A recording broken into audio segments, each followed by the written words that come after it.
All right, so one of the upcoming holiday season's hottest gaming gifts isn't some cutting-edge game console. It's a blast from the past. And joining us to talk all about it is Sam Machkovech from Ars Technica. Welcome back, Sam. Hello. It is good to see everybody after so long. Yes, it's great to have you back. So it looks like everyone is trying, at least, to get their hands on the NES Classic. You spent some time with it. What is your take? This thing looks really cool. I saw the video on Ars Technica, and it made me want it even more.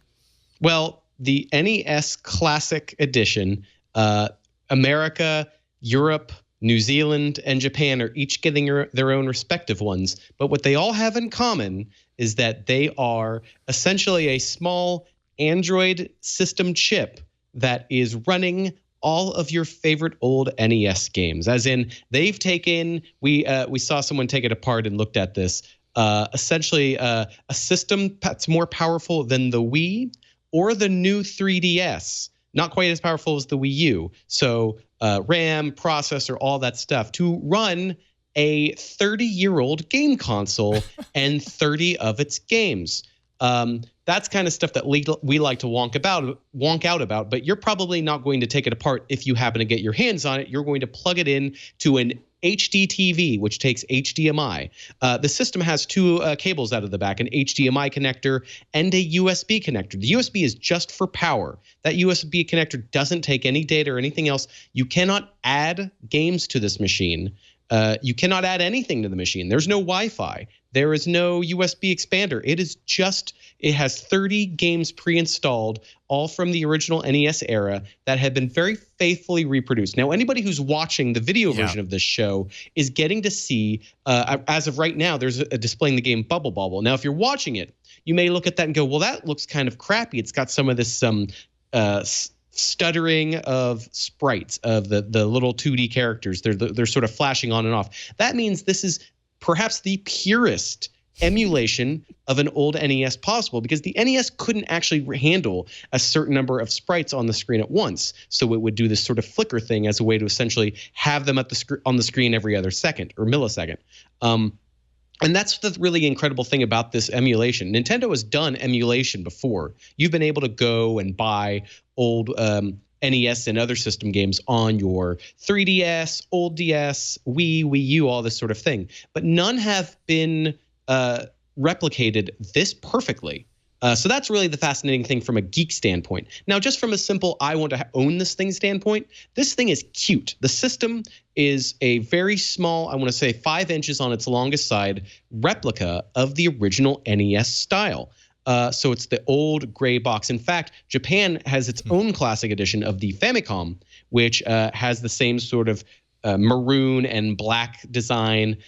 This one has the old gray, white, and black design, and it comes with a controller that is the exact same size as the original NES controller, which is to say it is pretty small. Everyone is 30 years old now. 30 years older now than when it came out, and may remember the size of it differently. It's not the most cozy or comfortable thing. But also the one bummer about the system is that the cord for the controller is very short. You may be able to get a long power cord and a long HDMI cord, but the little connectors on the front are the connectors that the Wii uses for its controllers. And for whatever reason, the one controller that comes with it is very tiny. The cord for it is very, very tiny. So you're going to have to essentially yank it pretty far from your wall or television to your where you're going to be sitting, and you'll probably be sitting on the floor with it. I think I know why they did that. At least the main reason, exactly. We asked ourselves why that might be, and the reason is, if you want to get into the interface, which the video preview showed a little bit of picking from these 30 games, you have to tap the power and reset buttons that have been replicated on the front of the NES Classic Edition. These control whether the system is on or off, and the reset button takes you back into picking new games. In fact, when you tap that reset button on the small NES, it lets you pick what's called a save state. Anyone who's ever dabbled with an emulator on their computer knows that sometimes you don't want to wait to find the save point before running off and doing your next thing. So you would pick a save state. This is really good for games like Mike Tyson's Punch-Out, which is now just Punch-Out, to like stop in the middle of your battle against the toughest guy. Mr. Dream, I believe, is his name now. Mm-hmm. And so you can save up to 4 of these little save states for any point. So you don't have to wait for the save point. It just freezes the game wherever you're at, which is a cool choice, a cool touch. So having used it, I will say it is faithful. It is cute. And for the price point, $60 for 30 old classic games is not so bad. You're not going to get every game you want. For example, instead of having the old action game Contra, they've included the game Super C, which is the sequel to Contra. It actually uses the Konami code in a different way, if you're that kind of dork. But so the game selection, all in all, it's not going to have everything you want, but it has Tecmo Bowl, which I loved as a kid. Yeah. It's got all 3 Super Mario games that were on the NES. It has both Zelda games that were on the NES. That's going to be a good enough point for a lot of people.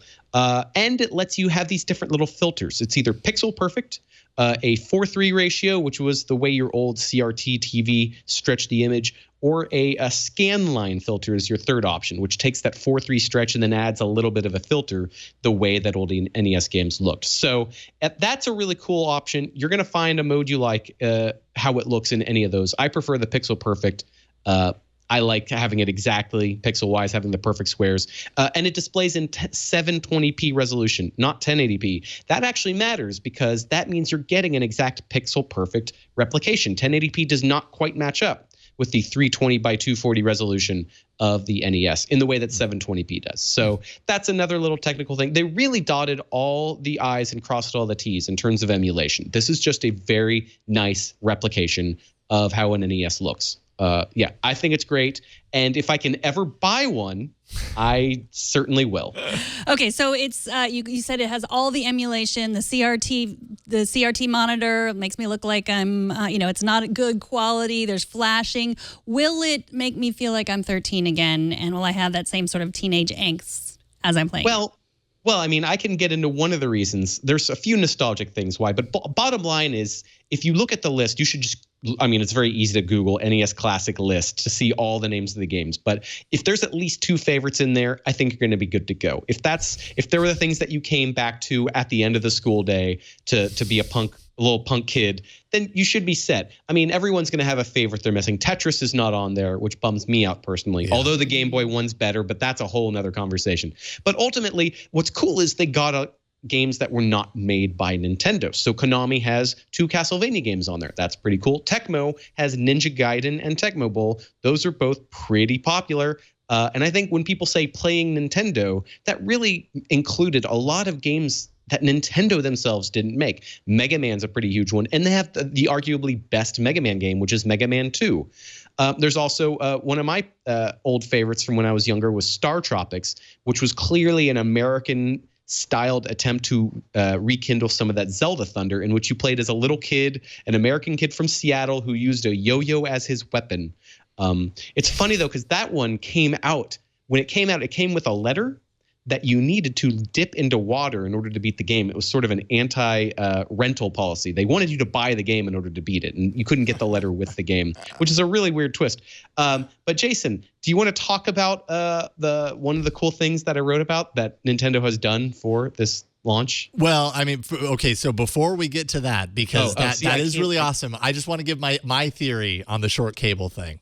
Because when I was a kid, when I was younger, when you were playing video games on your TV, you were never sitting in your chair. You were never sitting at your couch. You were sitting on the floor in front of the TV. So I think possibly the short cable is to force you back to the point to where you have to be on the floor in front of your TV, just like you were when you were younger. I don't know.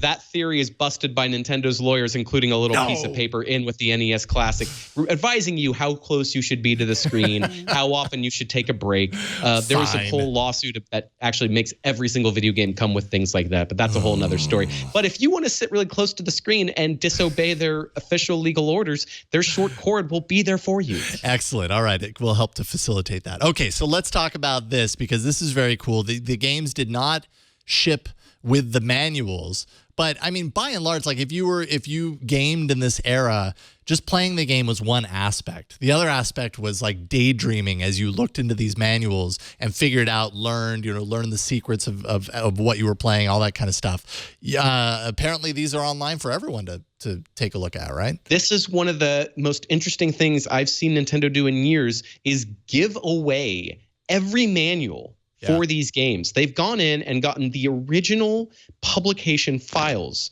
These aren't just rescanned old ones. These are all carefully scanned and reproduced PDFs of every single game that's included in this collection and for the Japanese one as well. I was a instruction manual junkie. So I'm 35. That made me quite young when the original Nintendo came out.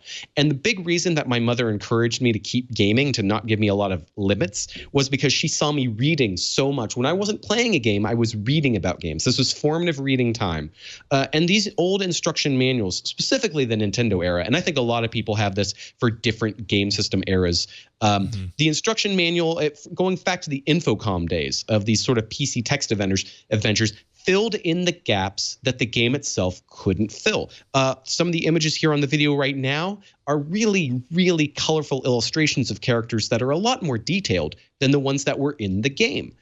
So you had these long lists of characters with very explicit drawings and the little on-screen looks of how they looked when you played. And I remember really creating these fantasies about how the game really played. Like you played it, but you had in your mind, there was still a stretch in terms of imagination for these games. It's not the same as, reading a book and imagining everything. But for video game playing, it's sort of interesting that this is now a nostalgic thing. Now, in my dream world, the $60 that the system costs, I would pay that $60 and get a book that reproduces all of these manuals. But for these PDFs, they're very high quality. It's a really cool thing, and it's awesome if you find the Japanese link, which we link to at Ars Technica, of all the manuals being different in Japan. Now, there's Japanese cultural differences, that's a whole nother conversation, but they are illustrated to some extent in the way that these books present these favorite characters in ways that the American manuals did not. Japanese manuals tend to go for this cuter style or weirder style. Sometimes they'll even be more aggressive and have things like people getting punched in the face, which Nintendo may have shied away from in the 80s while they were trying to be kid-friendly here, and so on and so on. But, I think it's really easy to go and print that stuff out in PDF form in a way that you could hand this to a kid, and they'll be pretty jazzed. So, and that is what I believe this is really positioning for, is people really like the idea of buying this thing, handing it to a kid, and offer sort of a poor man's path to doing the same thing in terms of the manuals, I think is a really nice touch. And I hope that people who do buy it do hit their printer up, or maybe even go to a FedEx office or whatever the heck they call that place now. If anyone can get their hands on it, because right now it's sold out almost completely. Oh, my goodness. It would be a great stocking stuffer if only anyone could get their hands on it. Did you see that Amazon got spanked? Now, Amazon is like a leading cloud services provider. They innovated on the whole concept of websites that can survive Black Friday level traffic. Right.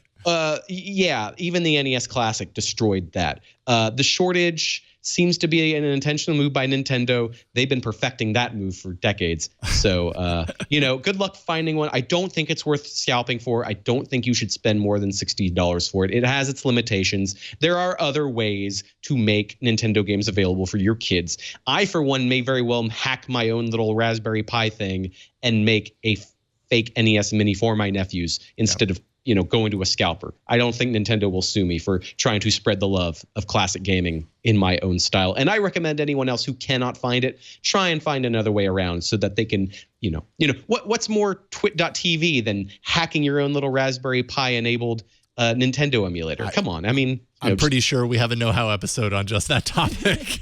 So there you go.